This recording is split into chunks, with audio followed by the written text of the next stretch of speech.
Hello everyone, आज है 29 अगस्त और आज इस वीडियो में हम बात करने जा रहे हैं वेदांता के बारे में। 265 रुपए के आसपास ये शेयर ट्रेड कर रहा है। हल्की सी गिरावट जरूर आई है, हालांकि बाजार आज काफी ज्यादा टूटा था, लेकिन वेदांता में उतनी बड़ी गिरावट नहीं थी। 1% के आसपास की गिरावट जरूर थी। वीडियो में डिस्कस भी करेंगे हम कि खरीदारी के यहाँ पर मौके बन भी रहे हैं कि नहीं, और अगर बनेंगे तो कहां पर बनेंगे, और कंपनी का क्या प्लान है ये तो हम सब जानते ही हैं। तो वीडियो को शुरू करो उससे पहले अगर आपने अभी तक चैनल को सब्सक्राइब नहीं किया है तो प्लीज अभी इसे सब्सक्राइब कर लीजिए, क्योंकि आगे भी बहुत सारे वीडियोस हैं जो आपको काफी ज्यादा हेल्प करेंगे। तो 265 के आसपास शेयर ट्रेड कर रहा है वेदांता का। वेदांता में एक बड़ी गिरावट हमने देखी थी, तब अगर आप देखें 250 रुपए तक गया था, उससे नीचे गया था, लेकिन उसके बाद अच्छी खासी तेजी भी देखने को मिली। इवन अगर आप एक साल का भी ग्राफ उठा के देख लोगे तो पिछले एक साल में वेदांता के शेयर में 9% की गिरावट है। अब देखिए 440 के लेवल से एक झटके में पहले टूट गया। जब पहली बार गिरावट आई थी, एक बहुत बड़ी गिरावट, तो उसकी पीछे की वजह थी रशिया यूक्रेन क्राइसिस। उसके बाद एक बहुत बड़ी गिरावट आई और शेयर 213 तक चला गया। और ये जो दूसरी बड़ी गिरावट थी उसकी जो सबसे बड़ी वजह थी वो थी कि गवर्नमेंट ने टैक्स लगाया था, तो जाहिर सी बात है टूट के बिखरा, लेकिन दोबारा रफ्तार पकड़ ली। और जो तेजी अभी देखने को मिल रही है उसका एक रीजन है, और सबसे बड़ा रीजन है इनका नया सेमीकंडक्टर का बिजनेस। देखो हम सब जानते हैं कि इंडिया में सेमीकंडक्टर की इवन इंडिया के पूरे ग्लोबली सेमीकंडक्टर की एक शॉर्टेज हमें देखने को मिल रही थी। क्योंकि सेमीकंडक्टर अगर हम देखें तो भैया हर ज्यादा इलेक्ट्रॉनिक चीजों में सेमीकंडक्टर का इस्तेमाल होता है, और शॉर्टेज थी तो जाहिर सी बात है उससे निपटना भी चाहिए। और वेदांता ने एक अपॉर्चुनिटी यहां पर ढूंढी कि भैया हम नया बिजनेस ओपन करेंगे, और जाहिर सी बात है पूरा प्लान वान सब कुछ फिक्स कर दिया, पूरी जगह वगैरह भी फिक्स कर दी। और उसके बाद फॉक्सकॉम के साथ इन्होंने भैया पार्टनर भी किया इसको लेकर। तो डेफिनेटली एक्सपेक्टेशन ये किया जा रहा है कि आने वाले दौर में कंपनी एक बहुत बड़े बिजनेस को टारगेट कर सकती है। और ऐसे में वेदांता का ये जो मूव है वो कहीं ना कहीं काफी ज्यादा हेल्पफुल साबित हो रहा है कि एक बड़ी रफ्तार की तरफ ये भाग रहा है। और इसने भैया जो डिविडेंड पे किया है ना, इस साल भर भर के डिविडेंड पे किया है। वेदांता को लेकर देखें तो 1 लाख करोड़ के आसपास का मार्केट कैप है, वॉल्यूम 75 लाख के आसपास के अच्छे वॉल्यूम्स में कहूंगा इसको। वेदांता में अगर आप देखोगे तो कंपनी का रेवेन्यू शानदार है, प्रॉफिट और भी शानदार है। 38,600 करोड़ से भी ज्यादा का रेवेन्यू था इनका, हुआ है जून क्वार्टर में, और प्रॉफिट भी 4,421 करोड़। तो भैया बढ़िया प्रॉफिट है, बढ़िया रेवेन्यू हमें यहां पर देखने को मिल भी रहे हैं। और कंपनी डेफिनेटली और बड़े रेवेन्यू आने वाले दौर में कमाएगी, लेकिन प्रॉफिट मुझे लगता है कि थोड़े से कम हो सकते हैं कुछ क्वार्टर्स के लिए। जब तक इनका सेमीकंडक्टर वाला बिजनेस स्टार्ट नहीं होता तब तक इनके जो रेवेन्यू है वो थोड़े से कम हो सकते हैं। पहला रीजन यह है कि गवर्नमेंट ने एक बड़ा टैक्स लगाया है, तो जाहिर सी बात है रेवेन्यू बढ़ेंगे, लेकिन प्रॉफिट है वहां पर थोड़ी सी मार पड़ेगी इनको।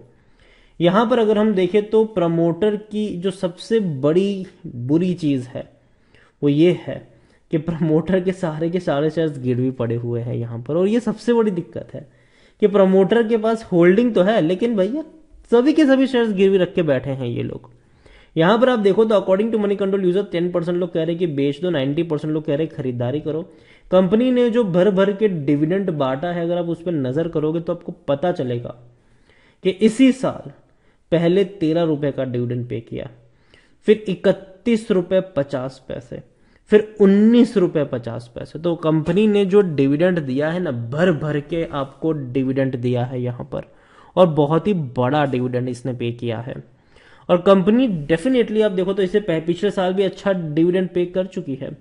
और वेदांता में मेरी बाइंग की रिकमेंडेशन तब से थी जब कोविड इंडिया में आया था, और ये शेयर आपको काफी सस्ता मिल रहा था, और तब हालांकि इनकी डीलिस्टिंग की भी चर्चा हो रही थी। 60 रुपए का था ये शेयर, और इस साल इसने जो डिविडेंड पे किया है वो भी 60 रुपए का है, उससे ज्यादा का मैं कहूंगा इसको। तो कंपनी ने भयंकर डिविडेंड पे किया है, वो भी इतना। अब तक अगर आपकी बाइंग 60-65 पे होती तो आपका जो पैसा है वो कई गुना बन चुका होता। सिर्फ डिविडेंड से ही आपने अपनी लागत से ज्यादा का पैसा निकाल लिया होता। बड़ी रफ्तार इसने पकड़ी, बहुत बड़ी तेजी थी, करेक्शन आया, दोबारा भागने की कोशिश करेगा और करता नजर भी आएगा ये। वेदांता में अगर हम देखें यहां पर तो रेवेन्यू बहुत शानदार है। 88,000 करोड़ के रेवेन्यू सीधा 1,32,000 करोड़ पर पहुंच चुके हैं। और प्रॉफिट अगर हम देखें तो वो तो और ज्यादा तेजी से बढ़े हैं इनके प्रॉफिट्स। जहां 4,745 करोड़ का लॉस था, वो 15,000 करोड़ का प्रॉफिट कमाया, बाद में 24,000 करोड़ के आसपास का मुनाफा। तो कंपनी का प्रॉफिट लगातार बढ़ रहा है। लेकिन 2023 में इनके प्रॉफिट कम होते नजर आएंगे, क्योंकि पहले क्वार्टर में 4,400 करोड़ के आसपास का प्रॉफिट है, जो कि इसके एवरेज से काफ़ी कम है। और दूसरी बात ये यहाँ पर ज़रूर है कि बहुत ज़्यादा जो इनका पैसा है वो टैक्स में जा सकता है आने वाले दिनों में। रेवेन्यू बढ़ेंगे लेकिन टैक्स में जा सकता है। लेकिन उसके बाद का जो साल होगा 2024 का, वहाँ पर इनके रेवेन्यू भी बढ़ेंगे, प्रॉफिट्स भी बढ़ेंगे। रीज़न सिंपल है, इनका सेमीकंडक्टर का नया बिजनेस। यहाँ पर अगर हम बात करें वेदांता को लेकर, तो खरीदारी करने का सही मौका है, वो शायद ओवरबोर्ड जोन में नहीं है। रेड फ्लैग है कि प्रमोटर की सारी होल्डिंग गिरवी पड़ी हुई है। बहुत ही बेहतरीन डिविडेंड भी पे करता है, लॉन्ग टर्म में बैंक एफडी से भी अच्छा पैसा बना कर दिया है। करंट प्राइस भी कम है, 5.32 का इसका पी है और सेक्टर पी 13 साढ़े 13 के आसपास है। मतलब सस्ता है, अभी भी सस्ता है। 69% एनालिस्ट कहते हैं खरीदारी करो। और शेयर होल्डिंग की भी अगर आप बात करोगे तो प्रमोटर के पास 69.69% की होल्डिंग है। लेकिन दिक्कत कहां पर है? दिक्कत है भैया, गिरवी है सारे के सारे shares. 2.10 mutual fund, 9.46 domestic institution, 8.68% FIL के पास है, 10.07 रिटेल और अदर पार्टीज के पास है। उसमें से भी जो रिटेल इन्वेस्टर्स हैं उनके पास 7.03% की होल्डिंग देखने को मिल रही है। ओवरऑल मैं इतना कहूंगा वेदांता को लेकर कि डेफिनेटली अभी जिस तरीके के हालात बने हुए हैं बाजार में, अगर आपको गिरावट देखने को मिलती है और 250 रुपए के नीचे वेदांता का शेयर देखने को मिलता है, तो खरीदारी के मौके आपको वहां पर जरूर देखने को मिल सकते हैं। और मैं यही कहूंगा कि मैं वेट कर रहा हूं इनके नए बिजनेस का। और कंपनी काफी ज्यादा बुलिश भी है अपने इस बिजनेस के ऊपर, और कंपनी कोशिश भी कर रही है डे लिस्टिंग को लेकर। तो देखते हैं कि क्या होगा आने वाले दिनों में। अभी के लिए इतना ही कहूंगा कि खरीदारी करी है तो बने रहिए। और जहां तक बात है फ्रेश बाइंग की, बाजार थोड़े से नाजुक दौर से गुजर रहा है, और अगर ऐसे में गिरावट आती है तो 250 रुपए के नीचे खरीदारी के मौके आपको यहां पर बनते हुए नजर भी आ सकते हैं। वेदांता के साथ साथ एक और कंपनी है जिस पर नजर होनी चाहिए। 100 रुपए के आसपास ये भी शेयर ट्रेड कर रहा है, और टाटा ग्रुप की कंपनी है। टाटा स्टील नाम है, 105 रुपए का ये शेयर है। बढ़िया कंपनी है, दमदार कंपनी है। अभी हाल फिलहाल में ही बहुत बड़ा कह सकते हैं कि एक शेयर का 10 शेयर बन गया, जिसकी वजह से शेयर आपको इस प्राइस पे देखने को मिल रहा है, वरना 1000 रुपए के आसपास ये शेयर था।